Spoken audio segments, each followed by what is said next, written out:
Angela Rayner impresses with her amazing ability to evade simple questions, and unfortunately this has become the sad norm for all members of the Labour Party. In today's video, we will witness how a confused Angela makes a fool of herself, unable to name a single company that supports Labour's employment bill.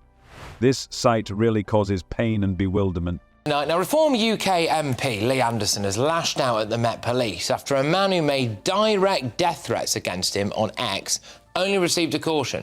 The 53-year-old man, who posted that Anderson's time was up and that he was going to track him down and kill him, was arrested but never charged. Instead, he was just given a police caution.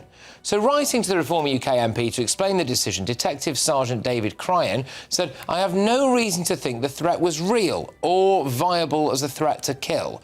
The gentleman in question is a 53-year-old autistic man who has never been arrested before. He's got no previous convictions and is a carer for his elderly mother." Well, this comes after a man was jailed for 3 years back in March for threatening to kill the Energy Secretary Ed Miliband. Lee Anderson, a member of Parliament from the Reform UK party, furiously criticised the police when he learned that the man who threatened his life had escaped imprisonment. In an emotional interview, the Ashfield deputy said that this case is a shocking example of a two-tier system of law enforcement agencies, where some receive protection while others remain defenceless. He told how his parliamentary group in Westminster took up the case, but the police notified him of the death threat only after a whole month. During this time, the attacker could have been hiding somewhere in London, and this is simply unacceptable. Anderson bitterly noted that this man did not just threaten him, he uttered terrible words that could have turned into a tragedy. Yeah, I think this person would have probably had their doors kicked in, Patrick, and dragged out, chucked in the van and taken away for some probably serious questioning. Another thing which I've not told you about this case, this was a case picked up by our parliamentary team here in Westminster, and I wasn't made aware of this threat by the police until a month after this threat. So, I mean, this man could be lurking around in London. He's made a vile threat against a member of Parliament, and it's took a month for police to actually inform me.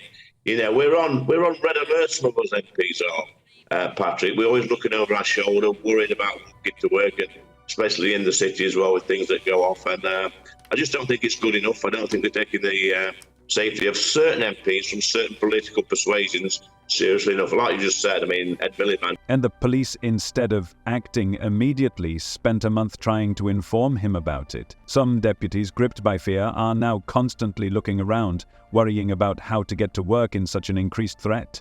He cannot help but feel that the police are not paying due attention to the safety of deputies who hold certain political views. This is a complete disgrace. This is a manifestation of weakness and spinelessness. It is a disgrace for law enforcement agencies. The police sent a letter to a member of Parliament from the Reform Party explaining their decision, arguing that they had no reason to consider the death threat real. The man who threatened had no previous criminal record. Now let's move on to Angela Rayner, who gave interviews but was unable to answer the key questions. To begin with, it is a pleasure to have another exchange with the Right Honourable Lady in this House, our 5th in 12 months. Any more of these and she'll be claiming it as her principal residence.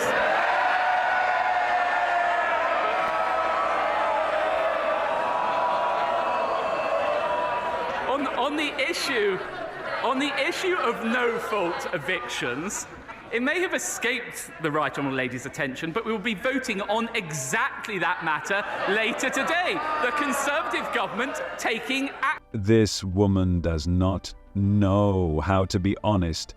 How could she possibly get such a position if she does not know how to communicate with people at all? I know the answer. Almost all Labour members have this pattern of behaviour. For example, Keir Starmer.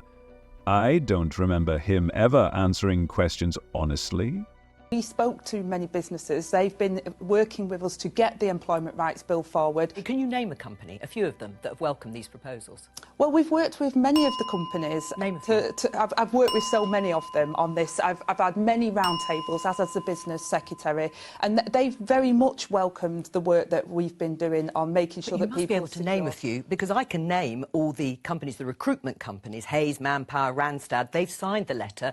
saying this is the wrong approach. You're going to put jobs at risk. Which are the companies that have welcomed your employment rights? Well, like I say, I've spoke to many companies. We've had many roundtables. Keir Starmer, like Rayner, always avoids answering provocative questions and does it extremely poorly, despite the fact that this manipulation has been practiced by him for tens of centuries.